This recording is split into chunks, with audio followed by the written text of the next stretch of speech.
Welcome to the Roger Report Live on the entertainment side.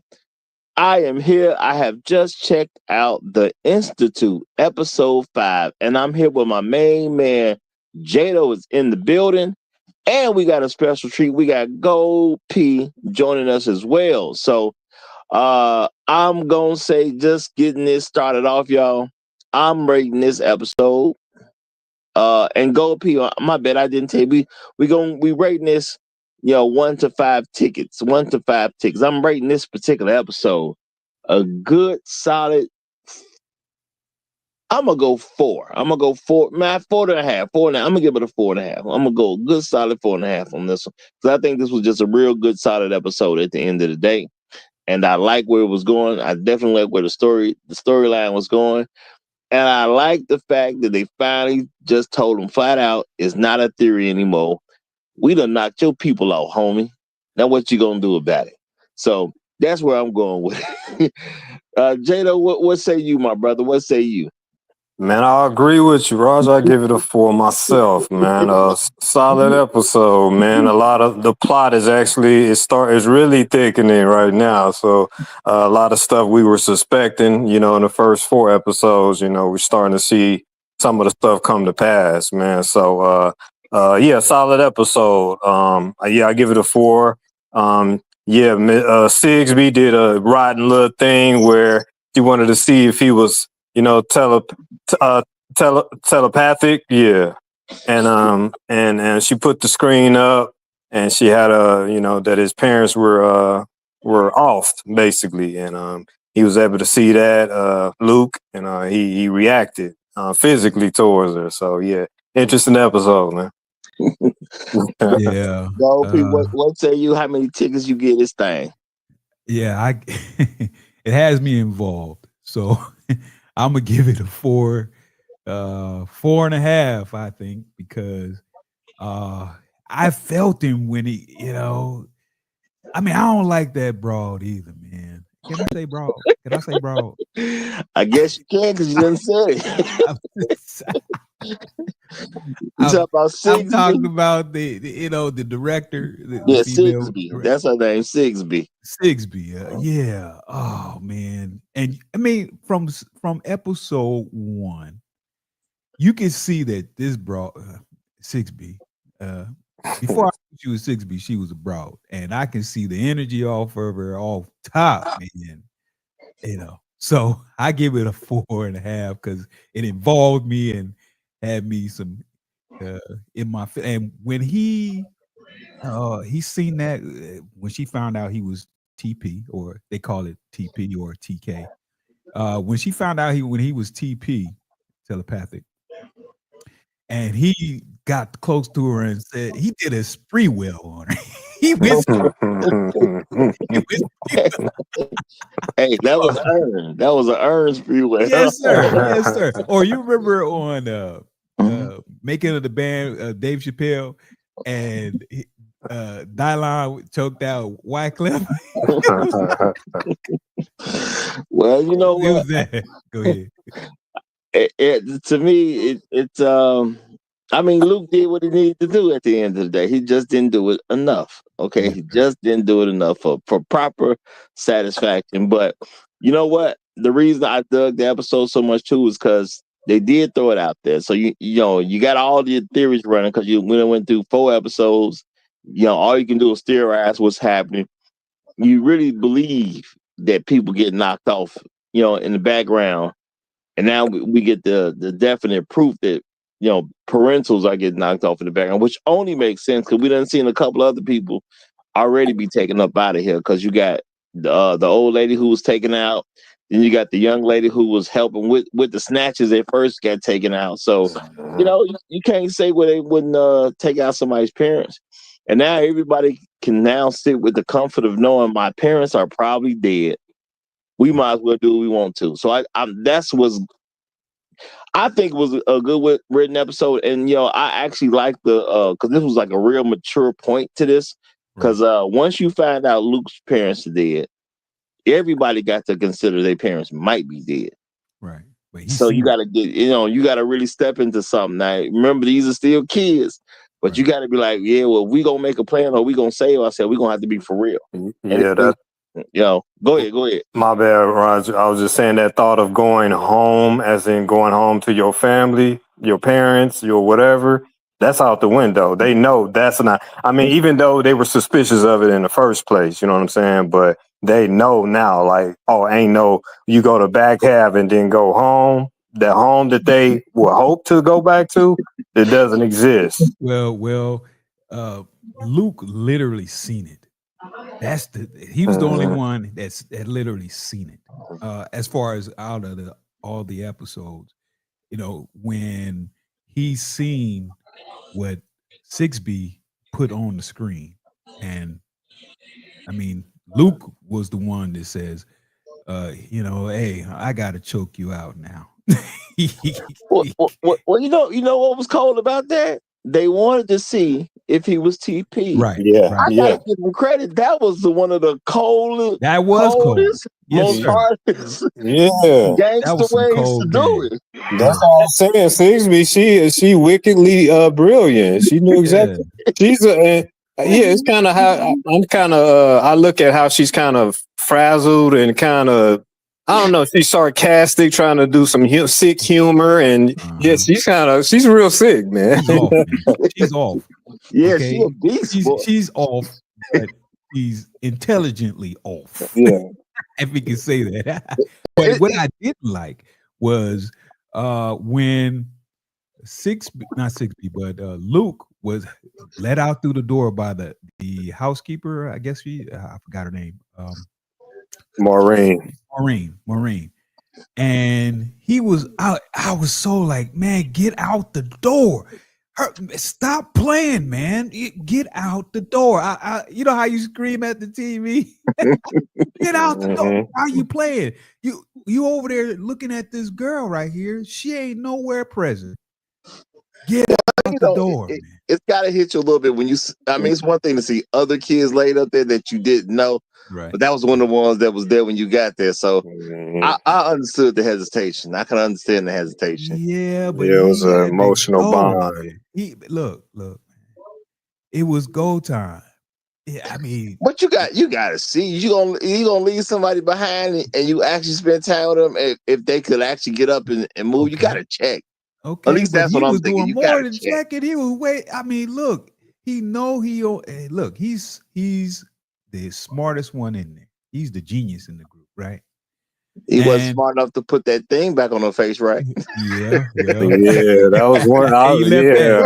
They know somebody gonna find out, right? Yeah, go P. I mean, I thought he did take a lot. I mean, I don't know what I would have did in that situation. Let me just say that. But yes, I wanted him to go ahead and execute the plan. Go ahead, get out. But then, like I said, like you said, Roger, he wasn't smart enough to put that thing back on her head. So, like, come on, man. But yeah, I get it. I guess they're trying to draw that emotional, he had a bond with her and he had to check on her. Even though he's this smart kid, he still had to, trying to check on his friend, his friend. Well, if anything, if it was the black girl, I don't remember all their names, but it was the black girl laying there, then I could see him, spending a little more time figuring out. But it wasn't. All she did there was kiss him a few times, trying to give him chicken pox. I got you. But I'm saying he had more of a emotional attachment to her than he did the one he was, staring at. And you got to give him room that we don't know how they developed off camera. You got to get that room there. You know what I'm saying? My thing is that's the fam. Whoever I show up at the institute. The kids that's there when I happen to be there, those are fam. The kids that come in while I happen to be there, those are fam. Okay. The other kids I'm not going to be as attached to because that's just normal human nature. You know? Well, those two girls, as you say, were the fam, right? So the one that was kissing on him,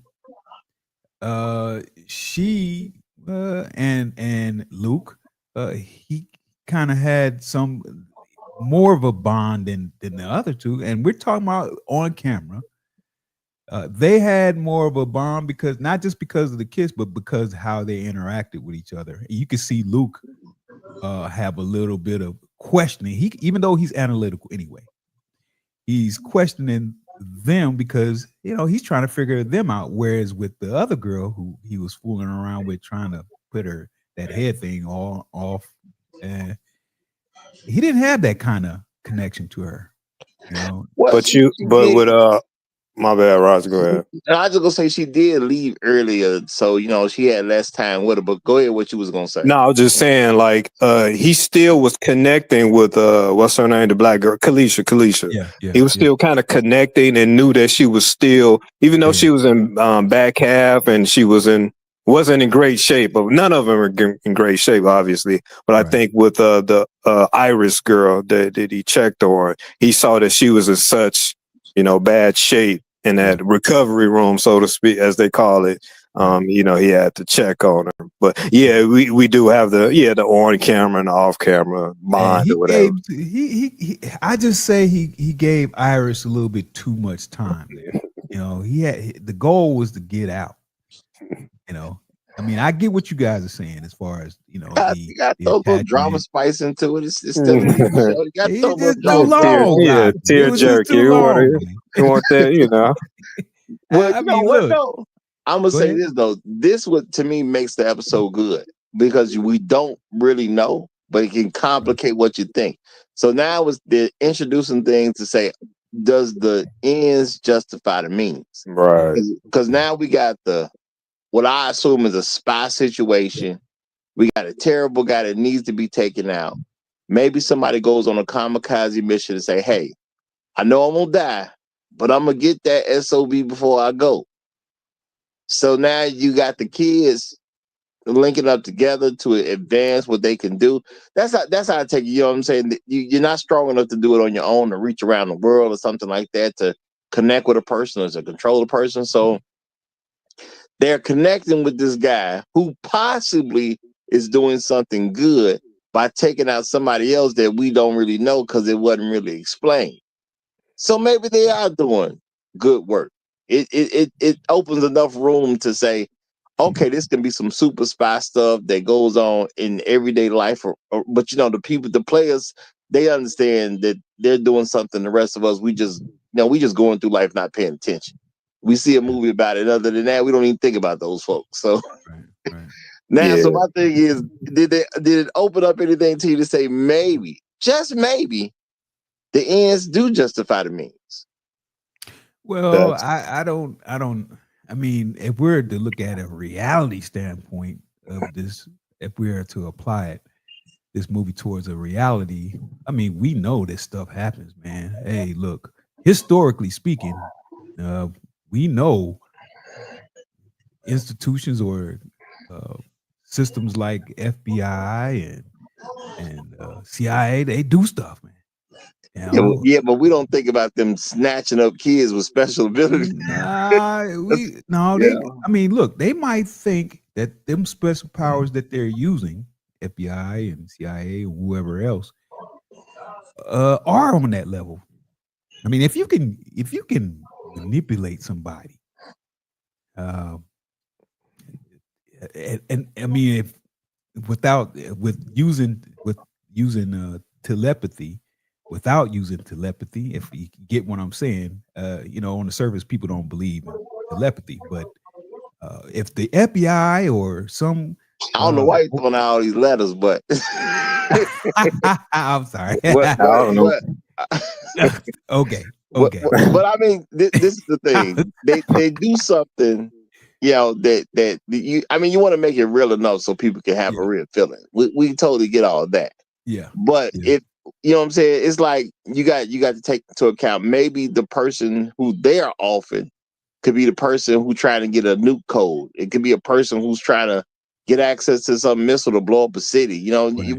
They terrorists. You know what I'm saying? You don't know what they're doing. So maybe the ends do justify the means. Well, because if one or two people got to make a sacrifice and you can save a whole city somewhere on the planet, especially a city wherever you happen to be from when you watching the episode. Now, we from the United States. If we can let two people die, because I'm assuming the person who gave that shot died, and then what's her name? Iris is basically was going to die. Okay, so we can give 2 lives to save Sacrifice. a town of millions of people. Does the end justify the means? Sacrifice, huh? Hey, it depends on who you ask, Roger. It depends on the perspective, you know. I mean, this is a great analogy for, like, I think OP was getting into it. I ain't gonna get into the alphabet thing or whatever. But like this happens. Like even you can just think of like service members, man. Go P, shout outs. Yeah. Like you got service members that they go out and do things and they risk their lives and was it for the right cause? It depends on who's looking. You know what I mean? So yeah, Roger, that's a great point. Like that, and we're talking about global stuff because this was in Russia. What they did on the show, on the episode, and also that the doctor, his family's is gone too because they clearly said like. Hey man, you've gained some trust from us. We trust you, and anybody that crosses me, whoever that was, injected with that that serum or the fentanyl or whatever. Yeah, he said your whole family's gone. Yeah, that was some cold game. This is the thing. In real life, everybody don't get to come home. That's part of real life. Absolutely. Shout out to all those service members because everybody don't make it home. Nah. What I want to know is why does it take so much out of them to where they do end up in a coma? Because Iris ended up in a coma, right? I take it like all those kids are in comas. What I got from it, Go P, yes, it continues to take away your physical functions, your mental functions, definitely, and eventually you're going to be spent to where. You saw the place with that fire, that's where you're going to eventually be sent. I think, Iris is on her way. Iris got to go. And then, it takes so much out of them that they can't do it on their own. That's why you got a group of people going to quote unquote, what they call that, movie time, whatever. Yeah, movie night, Yeah, movie night. They all going in there together. So it take a lot out of them. So it's like, kind of like that X-Men thing, but Professor Xavier got this big, incredible equipment that can expand what he can do. Right. So I'm just thinking it's you're supposed to think somewhat in that range. Now I know everybody ain't watched X-Men and know what I'm talking about, but you understand it take a group of them to put enough of their abilities together to get this job done. And it probably does take away what people would call part of their life force. It probably does take away from, Now, you enter in somebody else's body, can feel what they feel, can read what they can read. Like, I'm sure this takes a lot of effort out of people. If this were a real thing, it would definitely take a lot of effort, it seems like. Now, what's my guy name with the flashlight? Tim. Tim. Okay. Oh, Tim, yeah. Yeah, now, with Tim, I was questioning, because when I first started watching it, I thought it was going to be something like a back and forth of he was young, and it may go there, I don't know, but I thought it was going to go where he was young and he's flashing back to being in the institute, right? But as we watch, he has a different life, but they're connecting him to the kids in a way where he's going to the institute to find out information because that lady, the old lady, her life was ended, right? So I was wondering how he came into play when I first started watching it, and then as I watch it, I say, okay, I see how he's laying out. And do you guys think that there will be a relationship between him and that female officer? Man, only so many times you're gonna get somebody truck and you ain't got none off of them. That's all. So I mean, he might just be shy. No, I mean I'm pretty sure it depending upon if she lives, because she could die. I ain't gonna throw that out of there. I do believe Tim they're gonna take somebody out before this first season is over with. That's just kind of my theory. Yeah. But I'm gonna say this. I think they may have some type of relationship where they may get close to it, then it could all be falling apart because of what he's about to find out. Because we don't know exactly how much he's about to find out. That complicate things. But I will say this: she should have got something before she gave him the truck twice. That's all.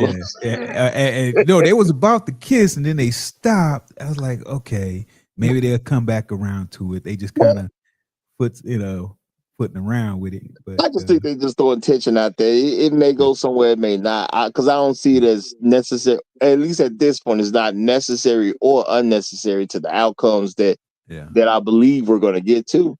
But I will say this: when it comes down to it, Tim just seemed to be a guy who wants to do the right thing, and I think he just being he's still guilty about whatever kid he shot. They was finna off them because he say at some point he stopped the 16-year-old that was gonna handle his business, and he just feel guilty about it. So I can totally understand if he find out it's some children over there behind the institute that I can save some lives to make up for the life I had to take because of that kid who was going off everybody. So there's people like that. Why do you think so when 6B goes out and goes to her house, right? The security guard checks her case.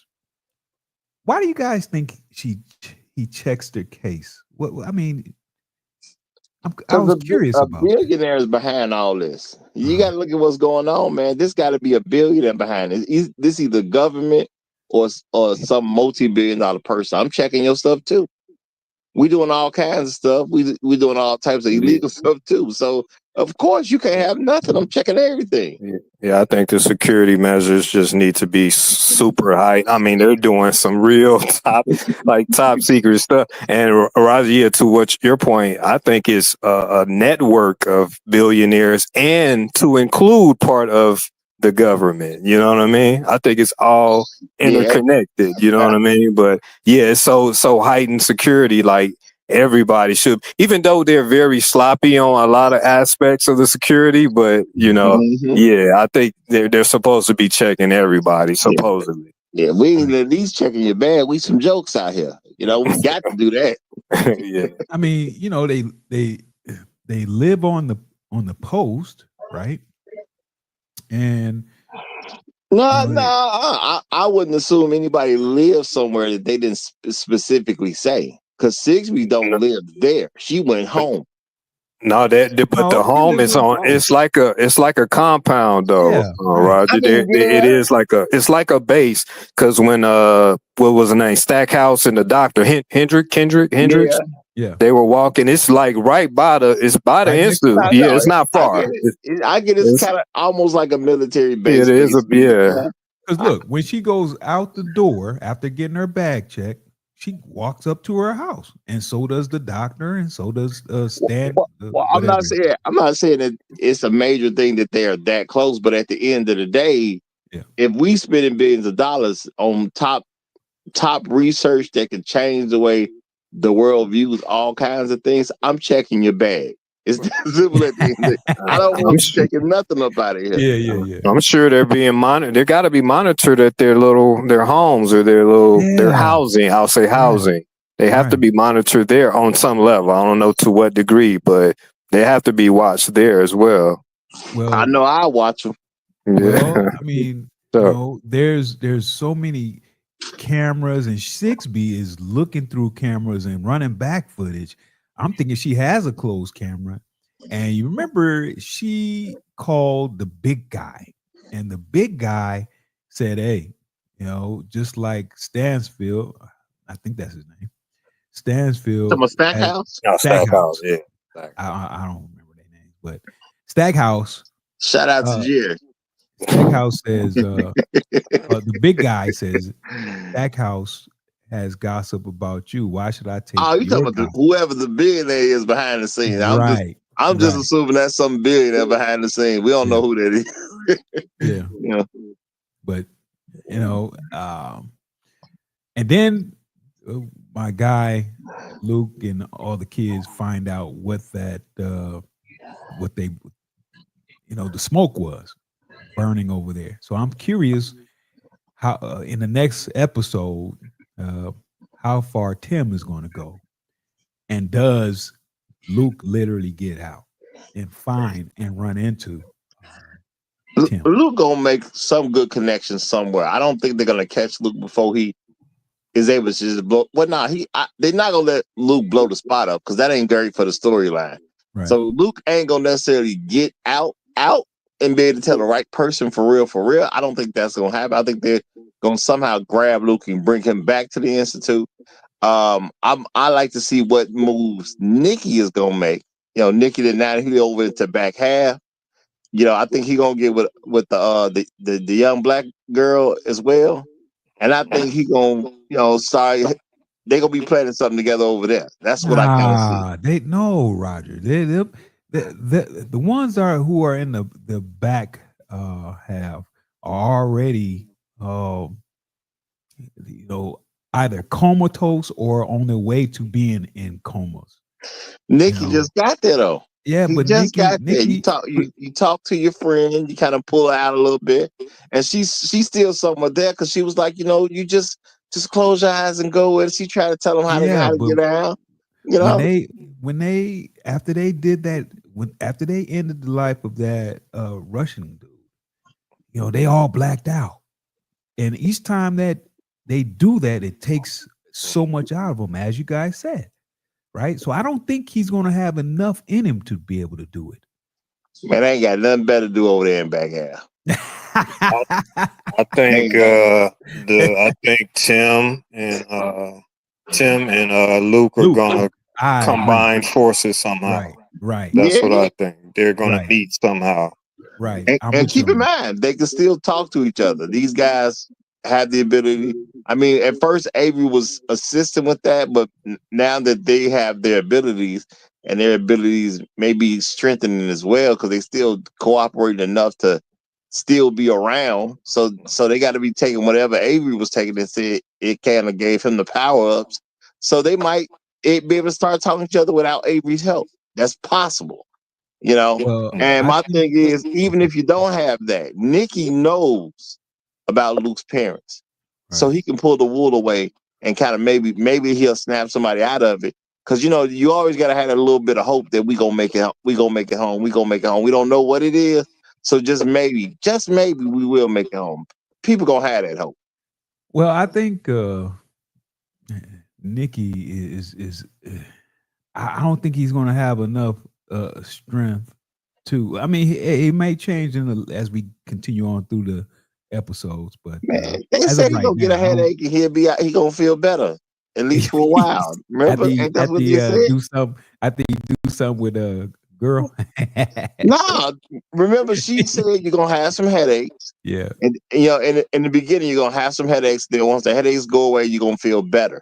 And then like over time, it'll kind of start to dull you. So she's already being dull. But I'm saying right now, Nikki is still, I guess his full strength is he gonna be because he's just not starting this stuff. What's the hum? The hum has to do with their connection to each other mentally. That's what I was thinking. It's like a synergistic force of them all together creating, some type of energy. Yeah. That's what I was thinking. It's them connecting to the Matrix, man. They're connecting to the Matrix. But why would they say once you hear so if they hear the hum, that's when they said they are being sent away. So I guess the hum is when they all, like you guys are saying, when they all connect, and then they go down to the back half and go to do the mission. That's why 6B kept saying this is for the world, because it became redundant after she kept saying it, and Luke was pointing that out. Well, it's just talking to you until they're doing something. So when them showing that whole little spy thing, which I'm assuming that's what it is, some spy situation where they can possibly doing some good for America. To me, it's to make you feel. That's what I'm saying, is to make you feel like the ends justify the means. Right. That's why I said about the just service members in this country. Is it for the good? Yeah, for our country, yeah, it is good. It's good. But we don't really know. And then some people may think it's not good. You know what I mean? But somebody got to go out there, put in the work, and some people are not going to be here to the end. I mean, they're going to pass away. Say that. Right. Yeah, like the Like a good service member in the military, but you don't get none of the benefits. Right. And then you saw, like I said, they got all those posters posted up saying, "Hey, you know, I forgot it's your time to shine," and you know, all these motivational things. Like you're doing something good. Yeah, it's something good. You know. Hey, that's like those pictures, those posters they put up. What can you do for your country? You know how you had Uncle Sam posters and stuff like that. Stuff like that. Well, I'm gonna blow your mind with this a little bit. Them posters, like what was that? Like something spots for dots or something or whatever. Shots for dots. Yeah, shots for dots. Them just other dead kids. They took a picture of somebody else who was already in the institute, made a poster. Them are just other dead kids now.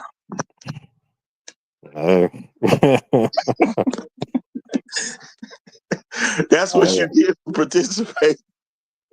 You do a really great job. You might get your picture on the poster. I didn't notice that they were. I'm saying they haven't confirmed it, but my thing is, what else would it be? Them other dead kids. Because if you're not making posters that you finna give out to random institutions, remember they doing all this experimental stuff. So them other dead kids. Well, we know that their rooms are for being utilized for other kids. Well, I'm we saying know that too. It's not like it's a basketball poster. You're gonna this a Michael Jordan poster dunking on somebody, and we're gonna sell this to a million kids. No, this is stuff happening. What Spots for Dots is only about that institution. You get what I'm saying? It's only. No, I'm saying Spots for Dots is only about that institution. So you're not gonna make a bunch of posters. Why you couldn't say Kobe, Roger? No, hey, we ain't gonna get to that on here. But you got to it when you said Jordan. hey, let's stay focused. We staying focused. But you get what I'm saying? You're not gonna take those posters and put them in multiple places. So right, them, not that it has to be that, but my thing is those images and then the words that go with it, they're basically for one location use. So would you actually get this done professionally, or would you just do it yourself? It's gonna be very local, Roger. Like you said, very limited distribution. So, very limited. So them other dead kids. Right. That very well could be. Very well. Right. Now I really like Avery. He seems so in tune. He's the most gifted one, or he's the most gifted telepathically. He's strong. Yeah. He's real strong, and he's so there in his role. I can really appreciate that. He is a fine young actor to me. He's a fine young actor. Yes, sir. He got a nice little part to play. Right. He's definitely. His impact to the storyline is a little bit bigger than I thought it was going to be. So I do like the way they're weaving him in, because he like the youngest dude, but the most powerful dude. So they're weaving that in very well, if you ask me. Mm-hmm. Yeah, he's very critical to the whole, because he's able to, like, even when Luke was making his attempted escape. I don't know if we're going to escape or not, but he was like telling them, hey, there's someone right here. And I mean, he was able to connect them to Kalisha when she was in back half. I mean, he's very critical to the whole story. My man is guiding dude through the hallway. Yeah. Wait another 2 seconds. This dude is powerful. Very. I think his strength is stronger because he's younger. It's because remember when I think it was Luke said it comes natural to him, right? Well, he's only like 10 on here. I think they say he only like 10. This is whole world. What do we know as 10-year-olds? This is like his whole world. Well, once again, he's younger than everybody, right? And I'm thinking because he's younger and he hasn't really, nobody has really touched him or, what I want diluted his energies. Let's say, I think his role stands out as he's young, he's untouched, he's had time to grow and utilize what he knows and expound on it and things of that nature. And as he gets older, he'll get stronger. And he remember in one part he said, yeah, the shots have made him even more focused, bring it out even more. So I think that's part of him becoming stronger with his telepathy and being able to lead people through the hallways and show vision and connect to people and things like that. In which I think Luke, his powers or his telepathy became even more enhanced because he was able to start reading the future. Avery hadn't done that yet. Well, let me say that before we go too far, because we're gonna have to bring it to a close. We're a little past the 30 minutes, okay? Okay. But I mean, Avery is obviously naturally more gifted. They made that very clear. He's just a naturally more gifted person. Everybody will probably get stronger with time. This is people with developing abilities. Because, in the real world, they believe there's somebody out there who could develop these actual abilities. So this is just an expansion of that idea. And